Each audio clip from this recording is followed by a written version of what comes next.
Un monde, un seul, une île perdue au milieu de l'océan comme si le reste de la planète avait été effacé. Et si je vous disais que vous, simple pêcheur, vous allez voyager dans le temps pour ramener des continents entiers. Bienvenue dans Dragon Quest VII, un JRPG aussi long qu'un dimanche pluvieux, aussi culte qu'un épisode de Camelot, aussi clivant qu'un débat entre fans de Final Fantasy VIII et IX. Dragon Quest VII, c'est 100 à 150 heures de contenu, t'as bien entendu. Pas parce que t'es nul, parce que c'est le RPG qui prend son temps. Sa lenteur est légendaire, presque philosophique. Le jeu met environ 2 heures avant que tu fasses ton premier combat. Si tu trouves que Persona 5 est lent, ce jeu c'est un vinyle qu'on écoute au ralenti. Le gameplay, lui, classique mais robuste. Du tour par tour, bien old school, avec des classes à débloquer, des jobs à maîtriser, des synergies à exploiter, c'est un Final Fantasy tactique sans les cases. Et comme dans Octopath Traveler, chaque petit village est visité avec son arc narratif, souvent tragique, parfois terrifiant. L'idée géniale, voyager dans le passé pour débloquer des îles dans le présent. Chaque région a son ambiance, ses légendes, ses enjeux. T'as l'impression de lire un recueil de nouvelles fantastiques. On touche parfois à la fable, parfois à l'horreur.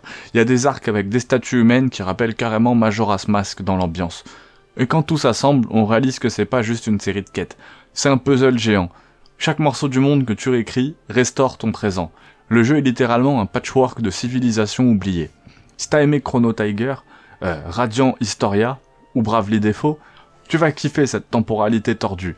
Sauf que là, au lieu d'avoir 3 fins, t'as 15 arcs narratifs qui s'entrecroisent. Mais attention, si tu cherches l'action immédiate, passe vraiment ton chemin.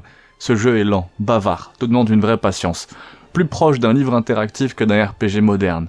Le début, trop lent. Le backtracking peut être vraiment lourd. Certaines quêtes secondaires fleurent avec la torture mentale. L'interface est datée, surtout dans sa version PS1, et certains boss sont des vrais sacs à PV.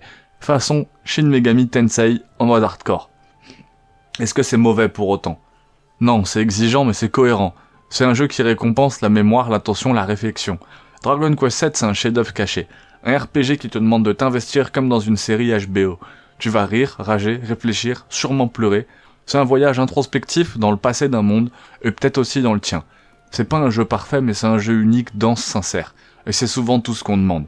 Si tu veux d'autres perles de RPG méconnues, abonne-toi. Et n'oublie pas ta vocation de pêcheur. Parce que dans Dragon Quest VII, c'est avec une canne à pêche que commence l'épopée.